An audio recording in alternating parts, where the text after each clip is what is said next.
पूजा का समय हो रहा है, जल्दी आ जाओ।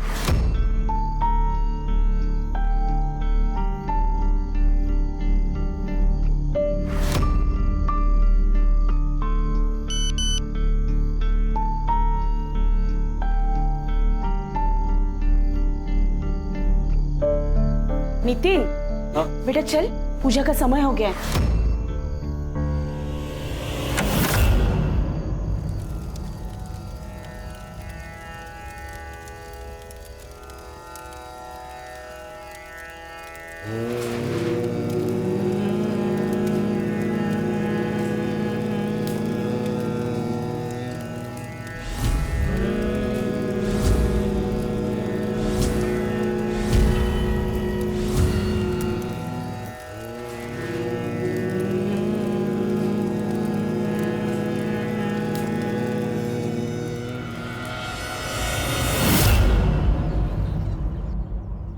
अरे इतने पैसों की क्या जरूरत है तुझे?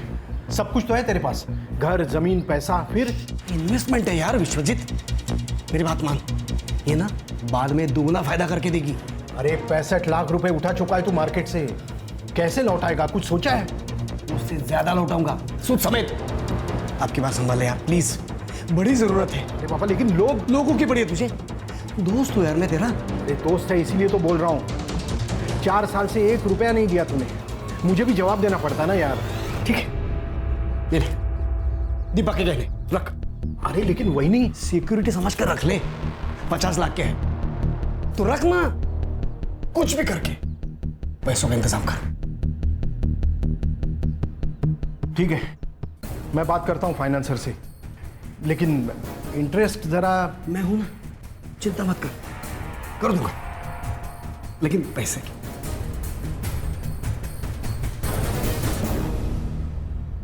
बाबा, आप ये सही नहीं कर रहे हो, और पैसों की क्या जरूरत है? नितिन, अभी तुम छोटे हो, इन सबसे दूर रहे। छोटा हूं पर बात समझदारी की कर रहा हूं। तुमच्यासारखा फक्त देव नाही करत आहे। आहो, क्या बोल रहा है, एक बार सुन तो लीजिए। चुप, एकदम चुप। मैंने पैसे लिए हैं, मैं ही लौटाऊंगा। हाँ, पर थोड़ा तुम्हें क्या लगता है तुम्हारा पति कोई साधारण आदमी है? मेरा भाऊ जो बोल रहा है वो सच होगा। आत्या तू पागल हो गई क्या? ये किसी बात करते? दादा अरे काय झालं? आई के गहने गिरवी रखकर पैसों का इंतजाम कर रहे। धीरज काका बोलो ना इन्हें कुछ। मैं अब क्या बोलूं?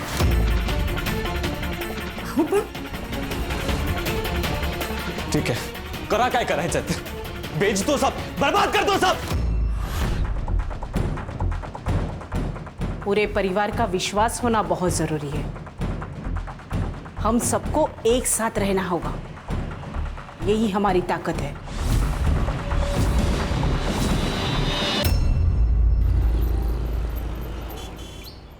अस्मिता, हाँ, मैं स्कूल के लिए निकल रहा हूँ, टिफिन दो जल्दी। बस 1 मिनट। हाँ जल्दी। धीरज, दादा, अच्छा हो गया तू घर पे ही मिल गया। धीरज, तुम यकीन नहीं करोगे कल रात को क्या हुआ। मैंने सपने में जो देखा ना, एकदम अद्भुत था। क्या दादा? बाबा आए थे मुझसे मिलने। धीरज, सगळं ठीक होईल, फक्त काही दिवसांची गोष्ट आहे बघ, बाबा सब ठीक कर देंगे। अहो, तुम्ही यांचं ऐकू नका, आप समझदार हो, इन झमेले में प्लीज मत पड़ना, बेवकूफी है ये। तुला नहीं करणार ग, क्योंकि ये हमारा परिवार है और तू तो हमें अपना मानती ही नहीं है। पर बाबा है, हम सबके बीच में हैं।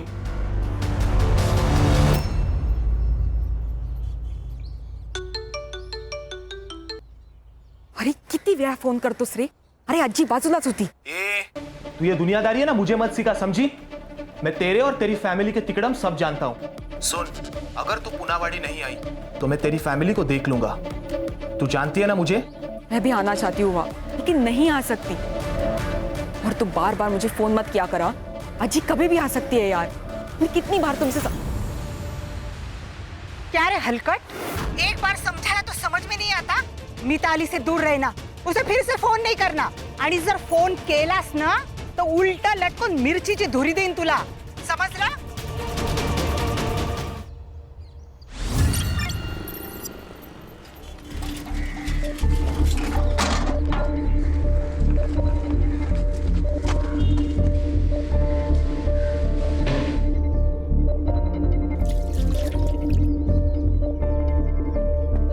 ताई ताई ताई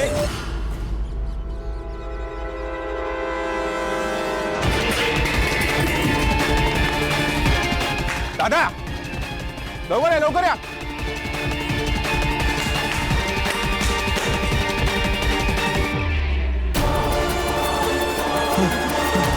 हेलो पुलिस स्टेशन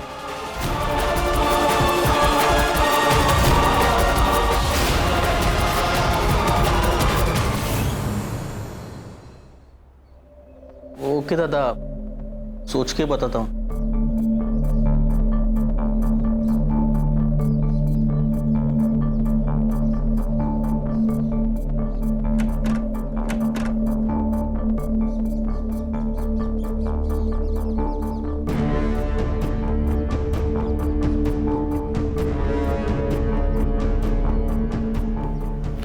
प्रॉपर्टी के पेपर क्यों निकाले आपने? भाऊ ने कुछ कहा? तुम शांति से सुन लो तो मैं बताता हूँ। तुम बैठो बैठो। देखो, दादा बोल रहे हैं कि अगर पैसे का बंदोबस्त नहीं हुआ तो ये अपना घर गिरवी रख के पैसा खड़ा करेंगे। क्या? तो इसीलिए आप कह रहे थे कि सोच के बताता हूँ? अरे इसमें सोचना क्या है? हाँ, आप भी जानते हैं क्या सारा मूर्खपना है। आप स्कूल में हेडमास्टर हो, आप ये सब नहीं कर सकते। अरे लेकिन मैं दादा को कैसे बोलूं? ठीक है, तो मैं बोल दूंगी कि मुझे मेरे सर पर छत चाहिए। उनके भरोसे मैं बेघर नहीं हो सकती। उनको अपनी फैमिली की परवाह नहीं होगी, पर मुझे है। ये देख धीरज, ये जो सब हम कर रहे हैं ना, सिर्फ हमारे फैमिली के भलाई के लिए कर रहे हैं। हमारी अपनी भी एक फैमिली है भाऊ। बोली चोमड़ी, तू ना इन सबसे दूरी रहे और तू बीवी के पल्लू से ना जरा कम बंधा कर और खुद के फैसले खुद लेना शुरू कर। मर्द है ना तू? मर्द है इसीलिए मना कर रहे हैं, वरना यहाँ तो किसी को रीढ़ की हड्डी है ही नहीं। क्या बोली? सच कहा, खरा बोलते हैं मैं कब से आपसे एक लेवल में बात कर रही हूँ, आप एक लेवल छोड़ रही है। धीरज बस, अरे तुझे भाई को काय बोलते ताईला? देख क्या रहा है तू? अरे कुछ तो बोल। क्या बोलूं मैं भाऊ? आपको बुरा लगेगा लेकिन अस्मिता जो कह रही है ना, सही कह रही है। अब ये मुझसे नहीं होगा। धोखा दे रहा है तू अपने दादा को। अरे अपने बाबा की बात को मना कर रहा है तू। भाऊ बाबा मर चुके हैं, अब उनके नाम से डराना बंद कर दीजिए। तेरे कहने का मतलब क्या है? क्या है? क्या कहना चाहती है तू? कहना क्या चाहती हूँ? सच बोल रही हूँ मैं, सच सुन नहीं पाती। तेरी हिम्मत कैसे हुई मेरे बाबा को मरा हुआ कहने की? छान, वेरी गुड। एक काम करो, मार दो एक दूसरे को। तुम लोगों का यही पागलपन हमें एक दिन आजोबा से मिला देगा। फिर पूछेंगे उनसे क्या सच क्या धोखा। नितिन सुन, बड़े बात कर रहे तब हम नितिन,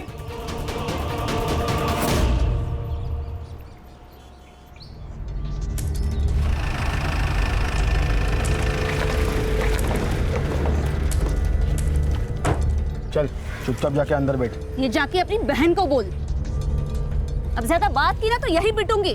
हट। ए, अब चुपचाप बैठेगी या घुसा दूं? छोड़ो, छोड़ो मुझे। अब चाहूं ना तेरे साथ मैं कुछ भी कर सकता हूँ, इसलिए चुपचाप सुन और समझ। तेरा पति का भाई है ना, उसे समझा और बोल जितना पैसा लिया है सूद समेत वापस कर दे, नहीं तो काट के फेंक दूंगा। चल, चल,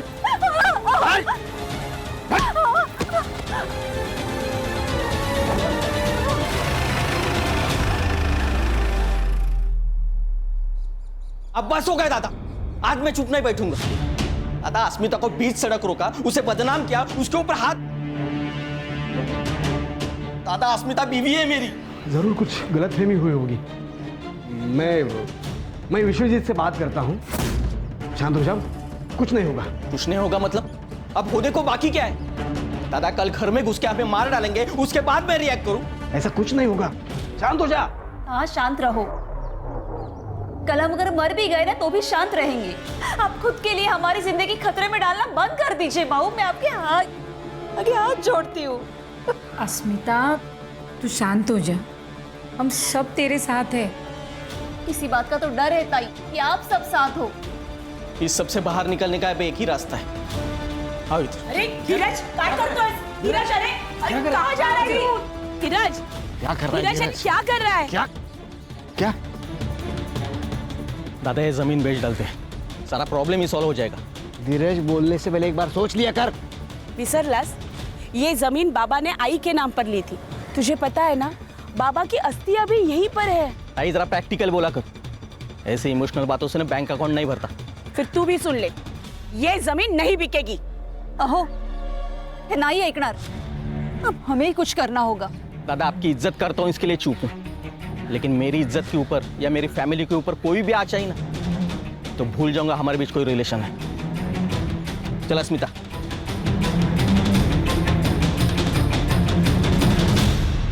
ए विश्वजीत, दाखिल इसमें लाइकी छोटी। अरे तूने गुंडे भेजे मेरे भाई की बीवी को डराने के लिए? अरे असली मर्द की औलाद है ना, मुझसे बात करता सीधे। ये मी कोणाला पाठवलं नाही, कळलं? तो वो कहते ससुराल वाले थे। झूठ मत बोल कमीने। अरे वो पैसा मांग रहे, मरने मारने की बात कर रहे कमीने। ए, कमीना किसको बोल रहा है तू? कमीना किसको बोल रहा है? धमकियां मुझे भी आ रही है, समझा? कल मेरे घर पे पत्थर फेंका, मैं आया तेरे पास, तुझे दिया टेंशन नहीं ना? इसी को बोलते हैं दोस्ती, समझा? चल, तू काय का दोस्त? थूकता हूँ तेरी दोस्ती में, थूक। अरे जा रहे, चल चल।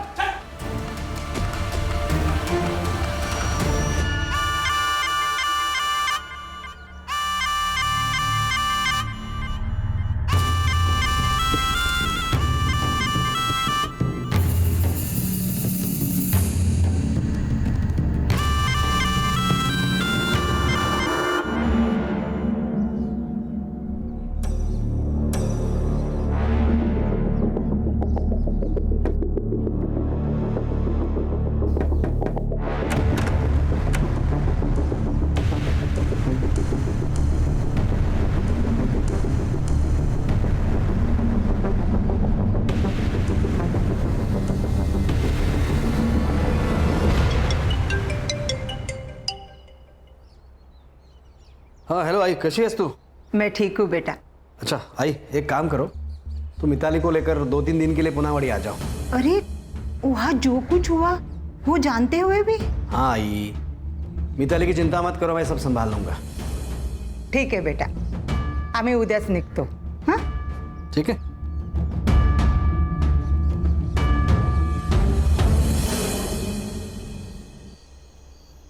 कल आजी के साथ मैं वापस आ रही हूँ पूनावाड़ी, और हाँ ये हमारा आखिरी मौका है। चाहे जो हो जाए मुझे वहां से भगा के लेके जाओ। सोच ले, फिर उसके लिए मुझे कुछ भी करना पड़े। कुछ भी, अब मैं नहीं रह सकती तुम्हारे बिना, मुझे तुम्हारे साथ रहना है। ठीक है, अब हमें एक होने से कोई नहीं रोक सकता। तेरी फैमिली को मैं देख लूंगा।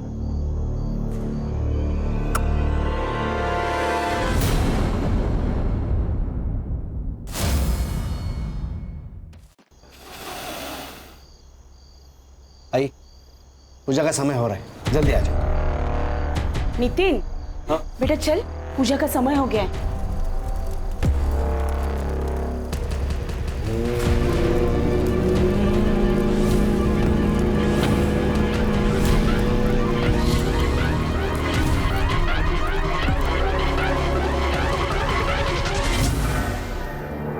दिल्ली बुरारी केस 2019, जहां एक घर में 11 लोगों की सामूहिक आत्महत्या ने पूरे देश को चौंका कर रख दिया था। लेकिन उस रात हुआ क्या था कोई नहीं जानता।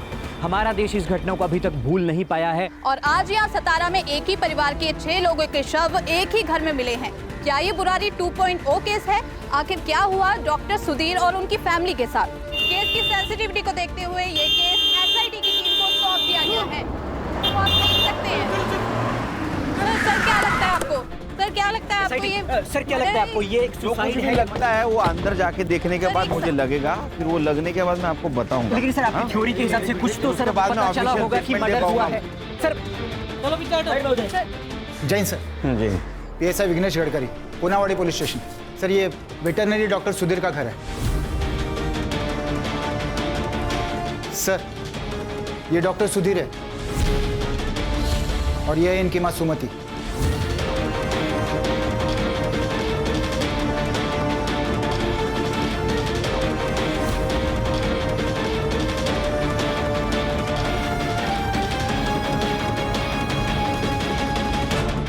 सर ये नितिन है और ये मिताली।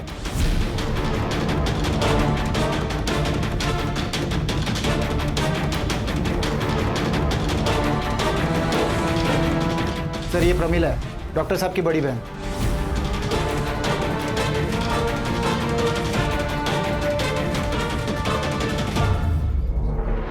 सर सेम है। क्या लगता है खान?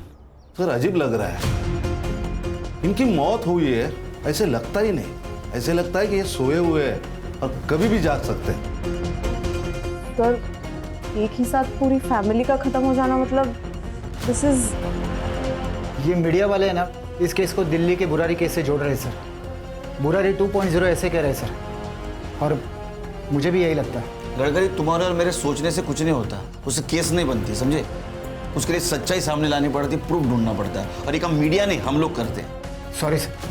पर एक साथ इतने लोगों की बॉडी मिलना इसका मतलब ये नहीं कि ये सुसाइड है। यस सर, मुझे भी यही लगता है। अगर ये मास सुसाइड होता तो एक साथ एक कमरे में सारे लोग होते। You're right. बुरारी केस की तरह। लेकिन अब यहाँ एक बॉडी पड़ी है, एक किचन में है, 2 हॉल में है। I don't think so sir ये मास सुसाइड है। सर घर में कोई स्ट्रगल के मार्क्स नहीं है और ना ही फोर्स्ड एंट्री लग रही है। सुसाइड या कोई रेप?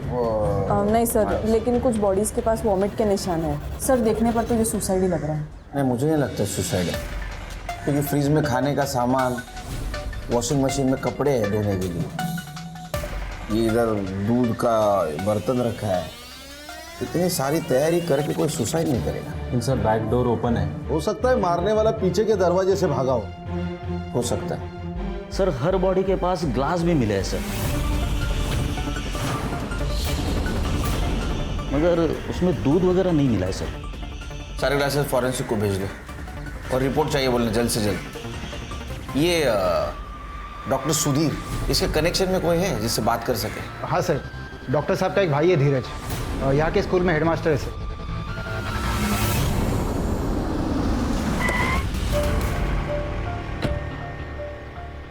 यहाँ तो ताला है। हर्षा चेक करो। जी सर। खान चेक करो।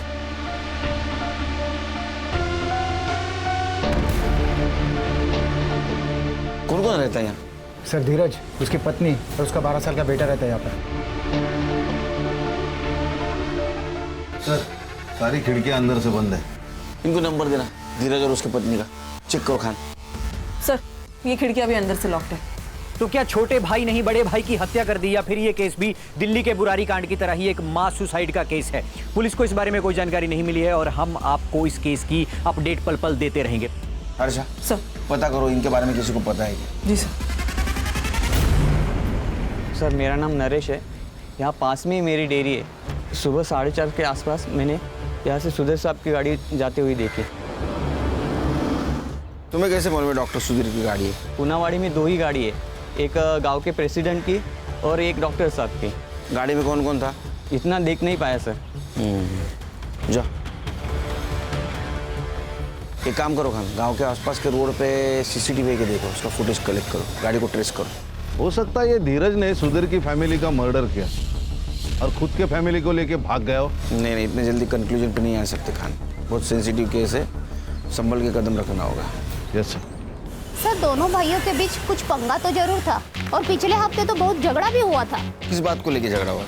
दोनों भाई ने काफी लोन लिया था और उसके बीच में उनके झगड़े भी होते थे, लेकिन इतना सब कुछ होने के बावजूद लोन क्यों लिया था ये पता नहीं सर, लेकिन फैमिली पूरी स्ट्रेस में थी सर।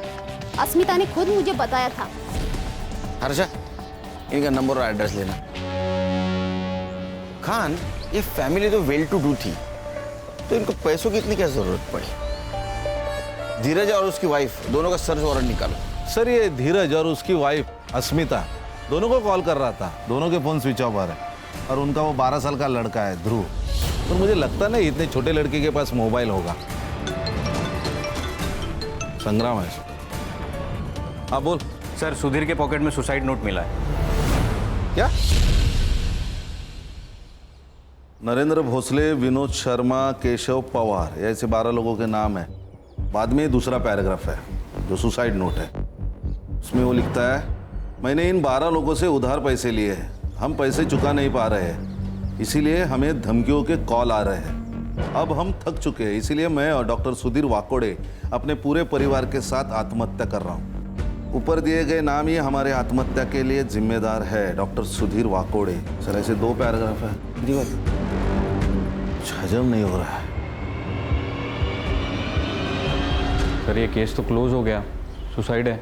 खान क्या लगता है? सर ये जो पहला पैराग्राफ है जिसमें 12 लोगों के नाम लिखे हैं, उनकी इंक फेड है, और बाद में जो दूसरा पैराग्राफ लिखा गया है उसकी इंक बोल्ड और डार्क है, मतलब ये अभी लिखा गया। ये दूसरा पैराग्राफ है ना, ये कल रात को लिखा गया है। क्योंकि जब कोई नोट लिखी जाती है तो सबसे पहले उसकी वजह लिखी जाएगी ना, कि मैं ऐसा कर रहा हूं क्योंकि। इसे इसमें वजह बाद में लिखी है, नाम पहले लिखे है। तो हो सकता है किसी ने जबरदस्ती से लिखवाई। लेकिन सर नोट लिखने का कोई पैटर्न भी तो नहीं है। ये ऐसा तो नहीं कि उन्होंने नाम पहले लिखे हो, कागज़ जेब में ही रह गया और बाद में सुसाइड के वक्त वही कागज़ था तो उसी पे लिख दिया नोट। इसमें सबसे पहले जिसका नाम लिखा है उसको उठाओ, विश्वजीत। अरे सर, मेरी बात। ए, चुप! अरे बस भाग रहा था? अरे भाई जो ये भाग रहा था ना? हाँ सर, घर से बाहर ही पकड़ा इसको। सर मुझे पता था कि आप लोग सबसे पहले मुझे पकड़ेंगे, इसीलिए। तूने धमकाया था ना उनको? तेरे वजह से सुसाइड किया उन लोगों ने? मानता हूँ कि मैंने उसे धमकाया था, लेकिन क्या करता, मेरा बचपन का दोस्त था वो। उसने मदद मांगी, मैंने कर दी। लोगों ने मेरे भरोसे उसे पैसे भी दिए थे, लेकिन 5 साल हो गए, उसने ना मुद्दल दी ना ब्याज। मैंने बोला उसे पैसे वापस कर दे वरना हम दोनों नहीं बचेंगे। धीरज की बीवी को भी कुछ लेनदारों ने धमकाया था, इसलिए तूने गुंडों को घर पे भेजा, उनको मरवाया। सुधीर की मौत से तो मेरी लंका लग गई है। लेनदार मेरी गर्दन पकड़ रहे, मुझसे पैसे मांग रहे। तो दोनों भाइयों के बीच क्या झगड़े चल रहे थे? पता नहीं सर। हाँ नहीं सर, उसने कभी बताया नहीं। उसने ये भी नहीं बताया कि वो इतने पैसों का क्या कर रहा था। इन्वेस्टमेंट बोलकर 65 लाख रुपए उठाए थे उसने मार्केट से।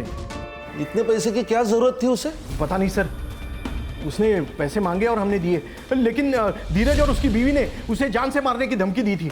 सर अगर मर्डर हुआ है ना तो पक्का उन्होंने ही किया होगा। आप उन्हें पकड़िए ना सर। वो अस्मिता भी इस सबसे छुटकारा चाहती थी। सर मेरा इस केस में कोई लेना देना नहीं। मैं जाऊं सर? हाँ जा, अंदर लेके जाओ इसको। चल उठ, चल तो। पूरी फैमिली मर गई? और नहीं तो क्या, पूरा परिवार मर गया। वो दिल्ली वाला कांड था ना वैसे। पर डॉक्टर सुधीर तो सुलझे हुए इंसान थे। क्या हुआ डॉक्टर साहब को?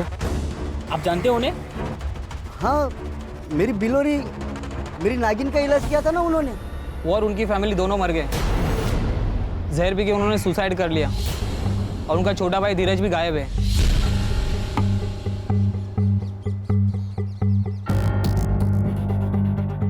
डॉक्टर की एक बेटी है मिताली, जो बाहर रहते। उसका चक्कर मिलिंद नाम के किसी लड़के के साथ चल रहा है। अदर कास्ट का था वो लड़का। घर वाले मान नहीं रहे थे, इसीलिए उसे कोल्हापुर अपने दादी के पास भेज दिया। सर इन सबके फोन्स घर पर ही मिले हैं। मैंने सबके कॉल रिकॉर्ड्स चेक किए, लेकिन कोई सस्पिशियस एक्टिविटी नजर नहीं आ रही। हाँ लेकिन सर मिताली के फ़ोन में मिलिंद के साथ चैट्स हुए हैं। मिलिंद की जो फ़ोन लोकेशन है वो शाम को 7 बजे से 9:30 बजे तक सुधीर के घर के आसपास थी, और फिर सुबह 4:30 बजे, और उसके 1 घंटे बाद उसका फ़ोन स्विच ऑफ हो गया। सर पीएम रिपोर्ट आ गई है। कितनी जल्दी? सर सिर्फ 3 लोगों की आई है, सुधीर, उसकी माँ और नितिन की। तीनों की मौत पॉइजनिंग के कारण हुई है।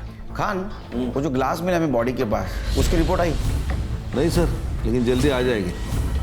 सर ये पीएम रिपोर्ट के अनुसार तीनों की मौत रात 11 से 12 के बीच में हो गई। तीनों के मौत का टाइम लगभग सेम है। अब सवाल ये है कि इनको जहर दिया गया या इन्होंने जहर लिया। सर मुझे एक बात पता नहीं चल रही है कि इतनी मात्रा में जहर आया कहाँ से, और ये पॉइजन कौन सा है ये हमें देखना चाहिए। कहीं ऐसे तो नहीं है धीरज ने सबको पॉइजन दिया, मार दिया और भाग गया। ये धीरज का मिलना बहुत जरूरी है। सर ये डॉक्टर सुधीर की गाड़ी मिल गई। गुड न्यूज, गाड़ी चेक करो। सर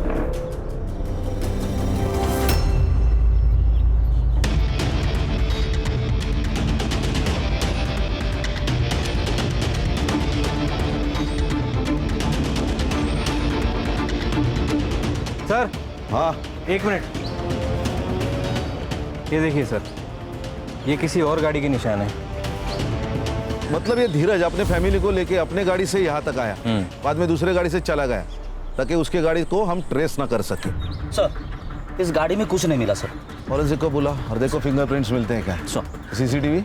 नहीं सर, पूरे गांव में कोई सीसीटीवी नहीं है, लेकिन बैंक के सामने एक सीसीटीवी है, लेकिन वो एग्जैक्टली अपोजिट डायरेक्शन में, तो हमारे किसी काम का नहीं है सर। सभी टोल नाके चेक करो, 4:30 के बाद जितनी भी गाड़ियाँ वहाँ से पास हुई है उस सभी गाड़ियों का नंबर निकालो।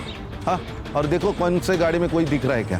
संग्राम, ये केस बहुत इंपॉर्टेंट है, घास में सुई ढूंढने जैसा, पूरी मेहनत के साथ काम करना पड़ेगा। Yes sir. सर धीरज पूरी फैमिली को मारकर भाग गया, ये बात मुझे खटक रही है। खटक तो मुझे भी रहा है। ये सुसाइड नोट, ये सुधीर के घर से जो डॉक्यूमेंट्स मिले थे ना, वो फिर से चेक करो, कुछ ना कुछ तो जरूर मिलेगा। जी सर। सर ये सुसाइड नोट डॉक्टर सुधीर ने नहीं लिखा है। ये देखिए अपॉइंटमेंट रजिस्टर और नोटपैड, इन दोनों में डॉक्टर सुधीर की हैंडराइटिंग मैच नहीं कर रही है। सर ऐसा भी तो हो सकता है, ये सुसाइड लेटर शायद धीरज ने लिखा होगा और डॉक्टर सुधीर की जेब में रख दिया होगा। हर्षा, अगर ये धीरज ने खुद लेटर लिखा होता तो उसने ऐसा क्यों लिखा कि वो और उसका छोटा भाई अपने पूरे परिवार के साथ आत्महत्या कर रहे हैं? मुझे लगता है खान, ये सुसाइड के वक्त धीरज का पूरा परिवार वहां था। वो भी सुसाइड करने वाला था, लेकिन वो डर गया और वहां से भाग गया। हेलो, हाँ बोला, काय? ओके। हेलो, ये धीरज के घर से अजीब सी बदबू आ रही थी, कुछ तो गड़बड़ है। डॉक्टर सुधीर के छोटे भाई धीरज के घर के पास से अजीब सी स्मेल आ रही है और उनके डोर पर ताला लगा हुआ है और इसी के साथ एसआईटी की टीम यहाँ पर आ चुकी है। चलिए उन्हीं से पूछते हैं। सर अंदर से सर स्मेल आ रही है, सर सीरियल कीलिंग का आखिर चल क्या रहा है? लॉक तोड़ने की व्यवस्था करो। बाकी रूम सर्च करो।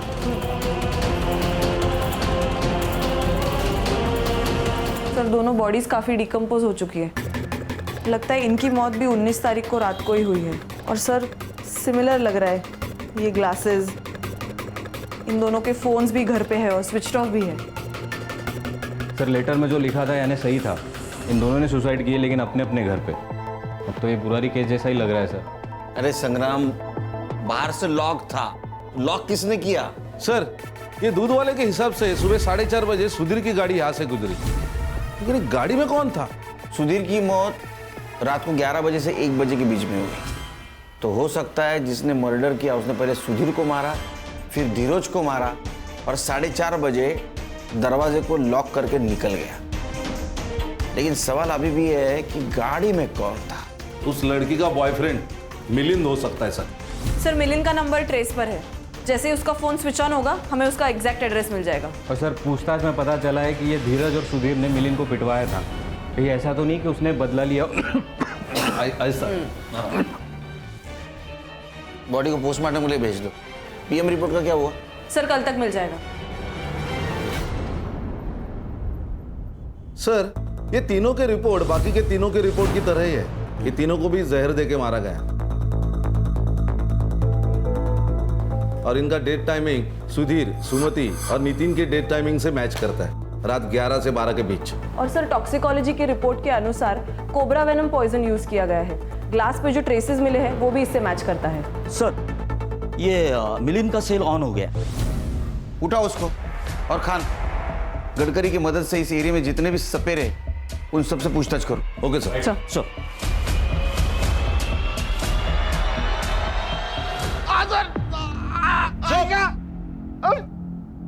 ये बदला है ना, किसी नशे से कम नहीं है मिलिंद। डॉक्टर सुधीर ने तुझे मारा, जलील किया, तो तूने थानी और पूरे फैमिली को मार दिया। सर मैंने किसी को नहीं मारा सर। सर मेरा मिताली के ऊपर प्यार था सर, सच्ची वाला सर। सर फोन क्यों बंद था?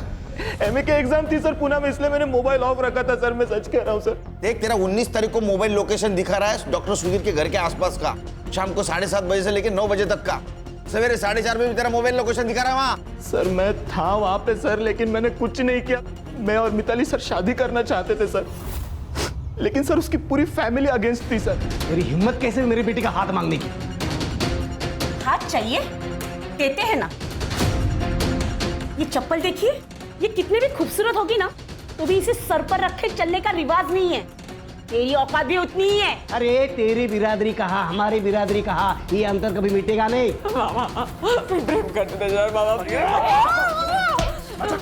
दूर रख, दूर रख, इसको अंदर लेके जा।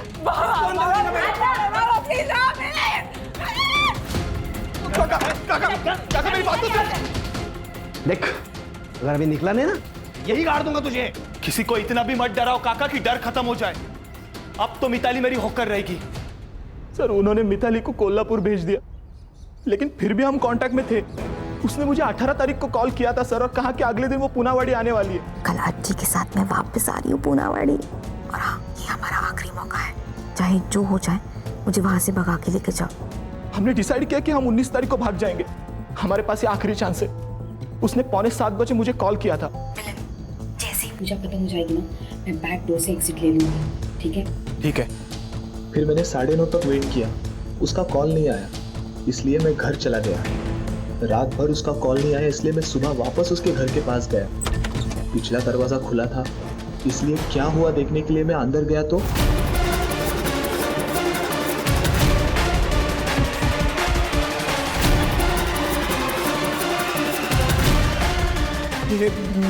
मिताली, मिताली,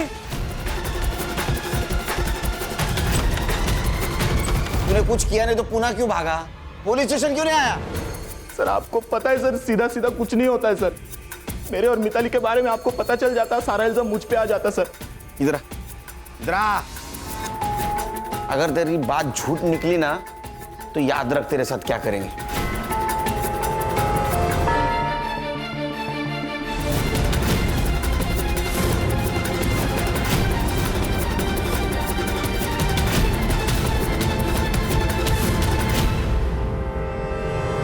सर ठीक है ना सब? नहीं खान, कुछ ठीक नहीं है। इतने केसेस मैंने सॉल्व किए, लेकिन ये केस बहुत स्ट्रेस दे रहा है। सर सबकी हालत यही है सर। संग्राम तो घर भी नहीं जा रहा है, यही चौकी में सो रहा है। मीडिया इन्वॉल्व है, ये केस जल्द से जल्द सॉल्व करना होगा। सर ये धीरज और उसके फैमिली की पीएम रिपोर्ट। सर इन तीनों की मौत भी सेम तरीके से हुई है जैसे सुधीर और उसके फैमिली की हुई थी। Timing of death? सर 19 तारीख को रात को 9:30 से 10 के बीच। इसका मतलब सुधीर और उसके फैमिली की मौत के एग्जैक्ट 2 घंटे पहले। सर ये बाहर से लगा हुआ ताला ये प्रूव करता है कि किसी ने इनको मारा और बाहर से ताला लगाया ताकि हम भटक जाए। ये धीरज को ढूंढने लगे हम लोग और उनको वक्त मिल जाए। सर ये सुधाकर पाटिल जी, दीपा के बड़े भाई। बोला सुधाकर जी। मैं अभी वेस्ट बंगाल से लौट रहा हूँ, हल्दिया से। कुछ चीज़ें हैं जो आपको पता होनी चाहिए, ऐसा लगा मुझे, इसलिए मैं आया। जैसे कि चंद दिन पहले डॉक्टर की वाइफ दीपा से बात हुई तो वो बहुत डिस्टर्ब लगी मुझे। और कोई एक दयानंद बाबा की बात कर रही थी जो अक्सर उनके घर आया करता है। कोई एक पूजा करने वाला था जिससे सब ठीक होगा ऐसा कह रही थी। कैसी पूजा? वो तो पूछा नहीं मैंने सर, लेकिन ये सब एक के बाद एक का मरना और ये सब मुझे बहुत अटपटा लगा। क्या नाम बताया आपने? दयानंद बाबा? दयानंद बाबा। नींद हो गई? ये दयानंद बाबा कौन है जरा पता करो, लेके आओ उसको।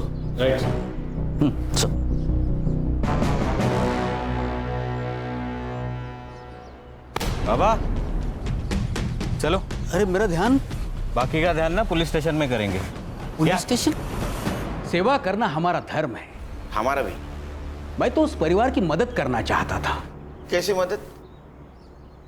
बाबा हमारी मदद कीजिए। दिल की बात जुबान पर ला, जो दर्द है उसे बोल दे। बाबा हमारे घर के जमीन के नीचे पुरखों का खजाना है। मेरे बाबा ने मुझे इस बारे में बताया था, पर अब बाबा तो नहीं रहे। पर मेरे सपने में रोज आकर उस खजाने के बारे में बात करते। तुम्हारे बाबा ने जो कहा था वो सच था। सच बाबा?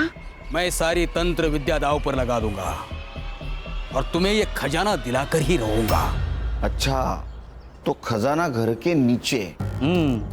और लूटने का पूरा प्रोग्राम बनाया था ना तूने? मैं क्यों ऐसा करूंगा? मैं तो उस परिवार की मदद करना चाहता था। जो पैसे मैंने उनसे लिए थे वो तो पूजा की सामग्री मैंने लगा दिए थे। मिला क्या? क्या? अरे खजाना मिला क्या? नहीं, वही तो परेशानी है। उनका जो बेटा है नितिन, वो तो मुझे पाखंडी कह रहा था। उसने तो हाथ भी उठाया था मेरे ऊपर। तुझे जिंदा नहीं छोड़ूंगा मैं, तुझे जिंदा नहीं छोड़ूंगा मैं। नितिन, सुधीर भाऊ, अब तुम्हारा नसीब तुम्हारे हाथ में है। हाथ की रेखा कितनी भी प्रबल क्यों ना हो, प्रलय तो आना ही है। तब से आज तक मैं उसे मिला नहीं हूँ। 19 तारीख को कहाँ था तू? मैं तो अपने आश्रम में था, शांतिवन, पुणे में। पता करो हर्षा, ये सच बोल रहा है झूठ बोल रहा है? यस। अगर झूठ निकला ना तो नीचे आग लग गई। हेलो, ठीक है, चलो सफेरा मिल गया। ले गया उसको, उसकी बीन बजाते। वो डॉक्टर सुधीर के डिस्पेंसर में क्या करने गया था तू? तेरा नाम कैसा अपॉइंटमेंट डायरी में? अब वो डॉक्टर साहब जानवरों के डॉक्टर है, तो मेरी बिलोरी का भी इलाज उन्होंने ही किया था। बिलोरी कौन? मेरी नागिन। और कभी कभी मैं उनके भाई के बीवी के घर भी जाता था। वो मेरी बिलोरी को दूध पिलाती थी और दक्षिणा भी देती थी। तेरे को मालूम है ना, नाक का जहर निकलना और बेचना इलीगल है, फिर क्यों बेचता था तू? तेरे नागिन के वजह से 9 मौतें हुई है। बता किसको दिया था? साहब, मैं खाली मेरे हमेशा के रेगुलर कस्टमर को ही देता था। पूरे तेरा हमेशा का रेगुलर कस्टमर? हाँ सर, मैंने उससे जहर लिया था, लेकिन मेरे बिजनेस के लिए। वो जहर मैं फार्मा कंपनी वालों को बेचता हूँ।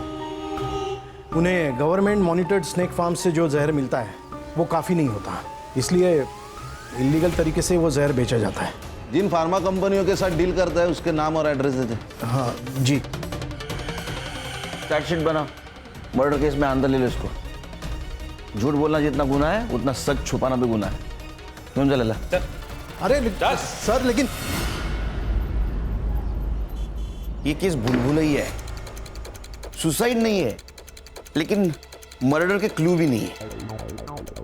विश्वजीत और मिलिंद, इनके ऊपर शक है, लेकिन उनके खिलाफ सबूत नहीं। अगर उन्होंने मारा है तो फिर सुसाइड नोट का क्या मतलब? धीरज की बॉडी उसके घर पे कैसे मिली? और सर, ये दयानंद बाबा भी सच कह रहा है। उसका फोन लोकेशन 19 तारीख की रात आनंदवन आश्रम पुणे में ही था। सर, कोई ना कोई तो था वहां। एक काम करो हर्षा, शाम को 6 बजे से सवेरे 4:30 बजे तक किसके किसके मोबाइल वो सुधीर के घर पे एक्टिव तो पता करो। Yes sir. ये देखिए मैम, ये एक नंबर है जो सबसे पहले धीरज के घर पे था 10 बजे तक। उसके बाद ये सीधा सुधीर के घर चला गया मैम। सुबह 4:30 बजे तक वो वही था और 4:30 बजे के बाद ये वापस धीरज के घर चला गया मैम। किस नाम पर रजिस्टर्ड है ये नंबर? एक मिनट मैम। किसका नंबर है? शंकर शिंदे। मैंने लुकआउट नोटिस भेजा है सर। उसकी लास्ट लोकेशन पुणे में है। चलो। अरे तूने कुछ किया नहीं तो बोल, क्या है सच हो, ये रुकेगा नहीं। सारे लेनदारों के नाम बता दो। अगर ये सारे कर्जदार हमारे साथ है तो तुम्हारे पिताजी को वक्त की नजाकत समझ आएगी और वो हमें जल्दी ही खजाने का पता बता देंगे। बताओ। विश्वजीत कुलकर्णी। वो आखिरी पैराग्राफ कब लिखा था? जब हमने सबको मार दिया था, उसके बाद बाबा ने मुझसे लिखवाया। सर बता दो। सर, मैं आपसे झूठ बोला था। प्रमिला कभी मुझसे मदद मांगने नहीं आई थी। बाबा रोज सपने में आकर पूछते हैं खजाने के बारे में, पर ये तो बता के नहीं गए कि खजाना कहाँ है, किधर है। बस इतना पता है कि घर की जमीन के नीचे है। मैंने प्रमिला का पीछा किया, उसके पूरे परिवार के बारे में मैंने पता किया और पूरे प्लानिंग के साथ मैं सुधीर के घर गया और हुकुम का इक्का खेला। एक बात बोलूंगा और सच बोलूंगा, तुम जहां खड़ी हो ना, उस जमीन के नीचे तुम्हारे पुरखों का खजाना है। प्रमिला मेरे झांसे में आ चुकी थी। उसने अपने घर वालों को भी मना लिया था। मैं पैसे मांगता गया और वो पैसे देते गए। कितने पैसे? तकरीबन 1 करोड़।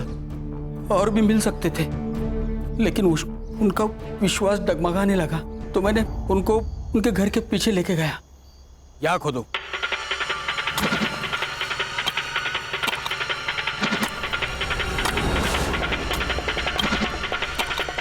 सुधीर रुको, देखो।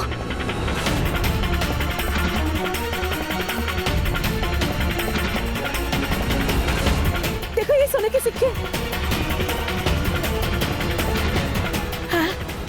बाबा, बाकी का खजाना कब मिलेगा? 19 जून की रात को मिलेगा। 19 जून की रात को महापूजा का प्रबंध होगा और तब मिलेगा ये खजाना। उन्हें सोने के सिक्के कैसे मिले फिर? अरे इसने डाले होंगे ना, 1 करोड़ कमाया था ना इसने। महापूजा का सब प्रबंध हो चुका था और पुलिस मुझ तक ना पहुंची, इसलिए मैंने मेरा मोबाइल आश्रम में ही रखा था। सबसे पहले मैं धीरज के घर गया।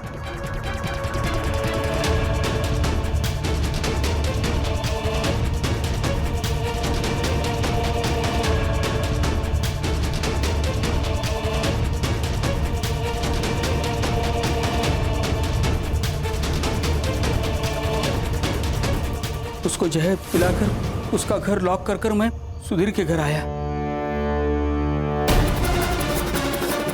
उन सबको हमने जहर पिलाकर अपने रूम में जाने के लिए बोला।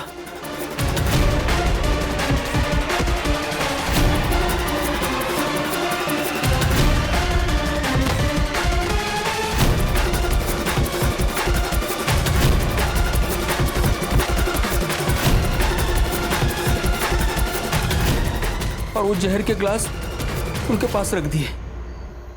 हम सुधीर के घर से चाबी लेकर धीरज के घर गए और वहां से सुधीर की कार लेके गांव के बाहर गए। वहां शंकर ने एक टैक्सी वाले को बुला के रखा था, तो सुधीर की कार हमने वहां पार्क कर दी और वो टैक्सी लेकर हम सीधा पुणे चले गए। तेरा नंबर डॉक्टर सुधीर और प्रमिला के कॉल रिकॉर्ड में कैसे नहीं आया रे? सर, आजकल पुलिस वाले पहले मोबाइल चेक करते हैं, इसलिए मैंने शंकर से बोलकर उन्हें मैसेज देता था और फिर मैं उनसे मिलता था। 9 मर्डर किए ना तूने? हाँ, तेरे को चैन की नींद तो आएगी ही नहीं। मेरा चैलेंज है, ठीक है? इसको चल उठ, चल जल्दी चल। सर यकीन नहीं होता, किसी एक के कहने पर 9 लोग अपनी जान दे देते हैं। किसी के पीछे आंख मूंद के चलना, ये भी गुलामी है हर्षा। लालच किसी भी इंसान को सुखी और संतुष्ट नहीं बना सकता। देखो ना, कितने सारे ट्रस्ट है जो अंधश्रद्धा के ऊपर काम करते हैं, लेकिन फिर भी आए दिन अंधश्रद्धा की वजह से क्राइम होता ही है। क्या है ना खान, विश्वास और अंधविश्वास के बीच एक थीन लाइन है, वो जिसके समझ में आई वो सुखी।